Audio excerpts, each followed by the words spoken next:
Hello everyone. When I was younger, I spent a lot of time in craft stores. Like so much time that by the time I was a teenager, people would come up to me asking me questions about where things were because they thought I worked there. When in reality, it's like, no, I'm a shopper just like you. Anyway, the whole point of that little bit of exposition is it means that I've tried like a whole smattering of crafts when I was younger.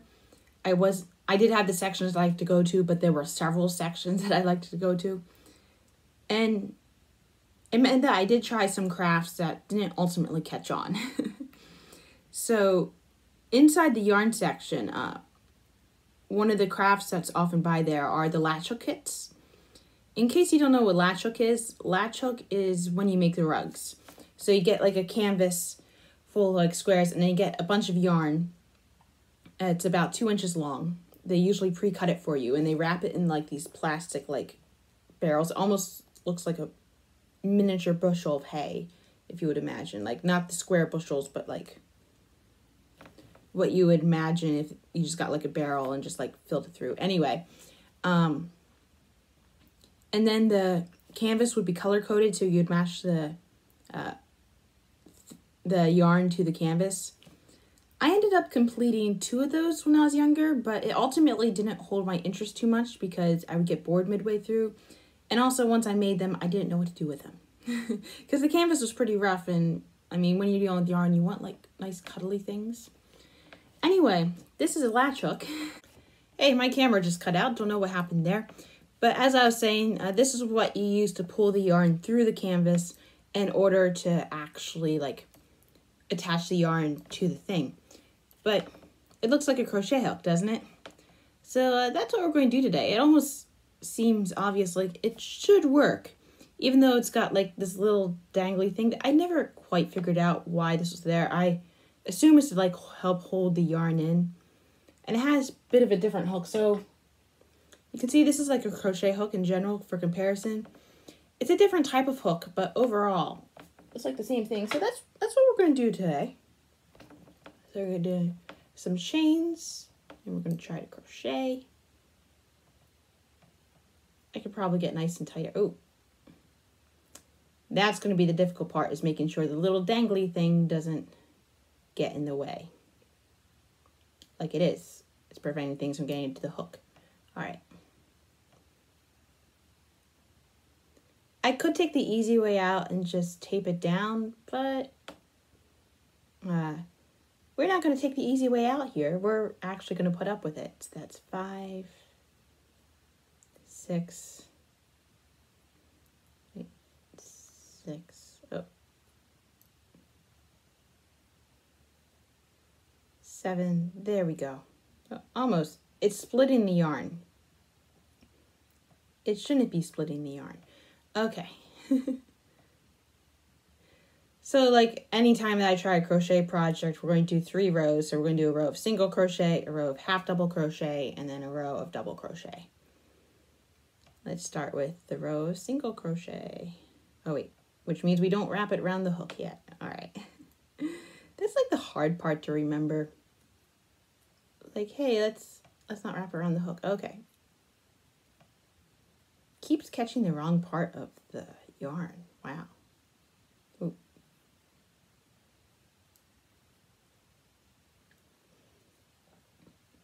I mean, the nice part about this hook is it's got this ergonomic thing right there.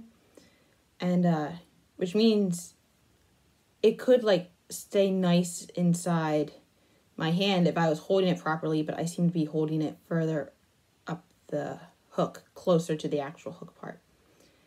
And I split the yarn again. Wow, that is becoming a real problem here. Wow.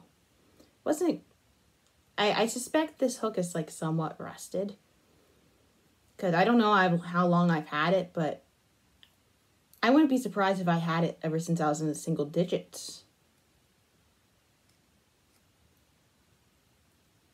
So that could, if I was in the single digits, that could be 20 years ago.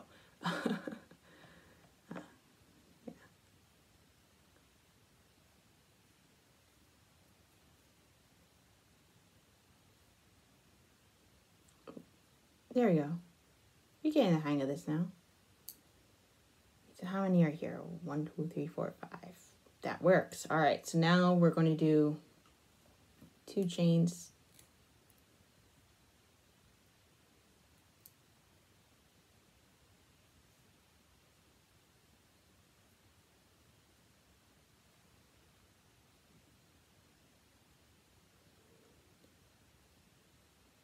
Yeah. Often I usually just do 1 in that row, even though, oh wait, it's half double crochet, which means I actually have to wrap around the hook this time. All right. This is like the middle of the afternoon for me, and I would usually get punchy in the middle of the afternoon anyway, so can you tell is the question.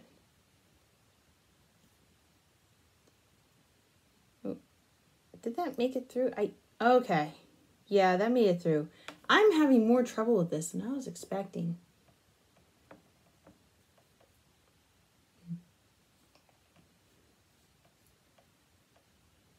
There we go.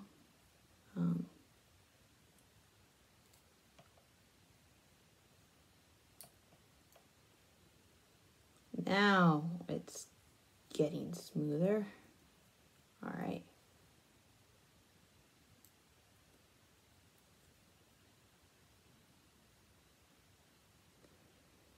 The little dangly thing on the latch hook, I guess a good comparison would be like, you know how sometimes you get those like loose flaps of skin right next to your nails, like here, and it just like forms down, it cuts deeper and deeper, and it literally like interferes with everything that you try to. It's kind of like that. I don't have any at the moment because I cut them off a couple hours ago. Not realizing I was going to be talking about it. Anyway. Isn't it amazing like how many parts of the human body there aren't? Like, you know there's a legitimate name for it, but you don't know the legitimate name for it. And then you find out and it's some incomprehensible word and it's like, I'm not going to remember this. I remember a lot of things, but that's something that's like, okay, if I'm going to remember this, I'm going to have to say it many, many times over and over again. But at least the body part is like, body parts is something there you can do like charades if you're trying to explain different language, because trying to explain like body parts in different languages, that can be a whole nother thing. It's like, oh, that's what they call that. So 1, 2. So now we're going to try the row of double crochet. So 1, 2, 3. I remember like when I was studying abroad in Rome, there's one day when I was like, I do not feel well. Like, do I have a cold? Do I have a fever? Let me find out. It's like, well, I need a thermometer. So it's like, okay, let me figure out where I can get the thermometer. So I used like their version of the pharmacy. And then I didn't know the word for thermometer. So I was trying to explain to this Italian person what I wanted. And I resorted to charades. I just went like this. Beep, beep, beep. And somehow that worked. I still have that thermometer. And of course, since Italy is more sensible than the United States in this way, the thermometer was in Celsius. So,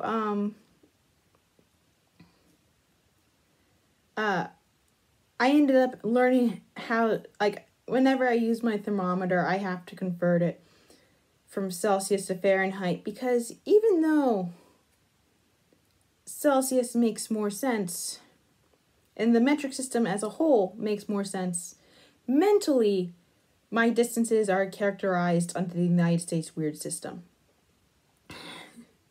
So, when I think of temperature, like, Fahrenheit is the native language for whatever godforsaken reason. Same thing with height too. Like, the metric system makes so much more sense. But when I think of my height, I think of my height in like feet and inches and like pounds. And like, why did I learn all this stuff?